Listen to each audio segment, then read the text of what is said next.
paint the whole world in 3 values using edges. So those are good to learn about composition.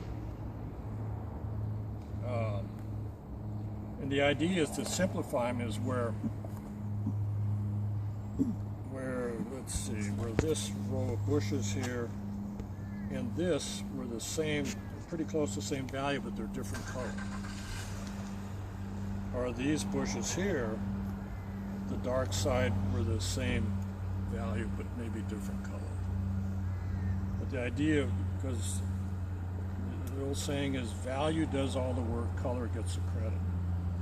So it's, you know, when you're looking at it upside down, you should try to get it to look interesting.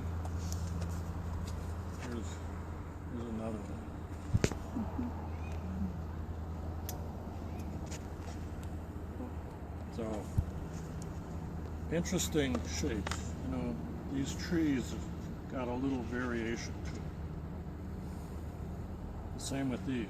These are pine trees. They're not Christmas trees. You know, they've got some interesting shapes. Same thing. Or you can use a tonal thing like this. There again, where this hull is one same value as the shadow down here, but it's a different color. And this is what holds the painting together, the darks. And then you can see how you can tie these together and to move your eye around too. You move your eye around with darks and with lights or midtones.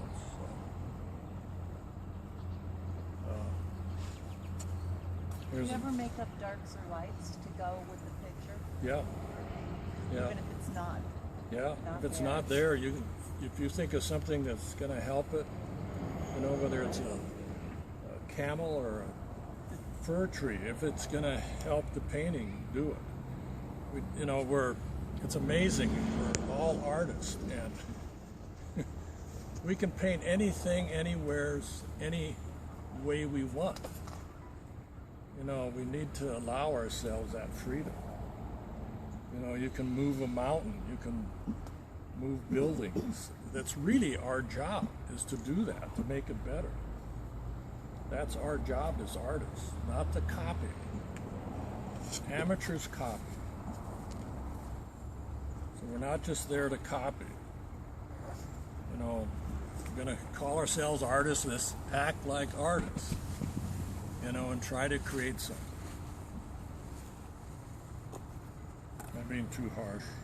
No, that's good. That's why we hire you. Yeah. Here's another one. This was just some kids having a beach party. And when I blocked this in, I blocked this all one dark value. You know, the tendency is to see a skin tone here, dark pants here, whatever, and paint them separately. Squint down, you'll see it's pretty close value. Then put all that big shape in there, here, then break it up. Don't break it up piece by piece.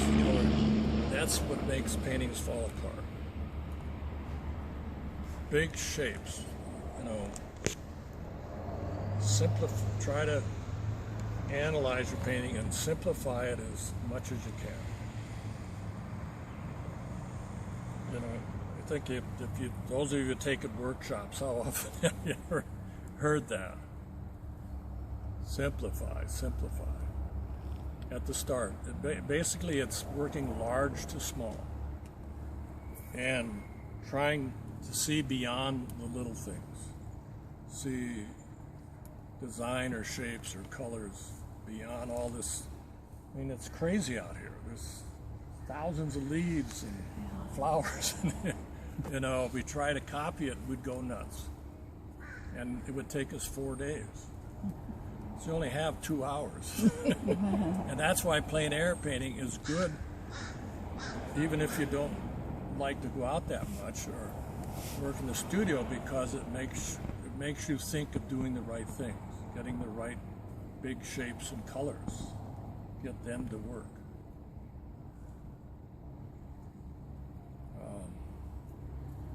I'm probably preaching to the choir here. It's all good. It's all good. Yeah, and everybody says it a little bit differently. Probably a lot of instructors say a little nicer than I might say it. But I'm nice compared to how the Russians teach.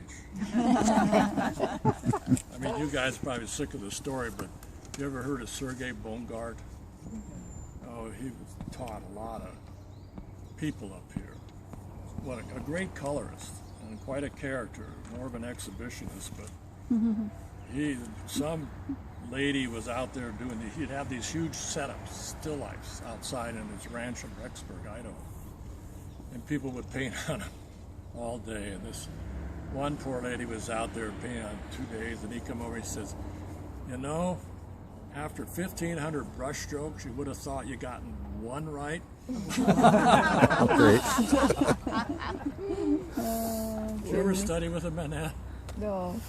Yeah. Anybody here ever take a... I'm going to make a note not to. Yeah. Oh, okay. But yeah, and there's a whole bunch of stories about him. Okay. Just one other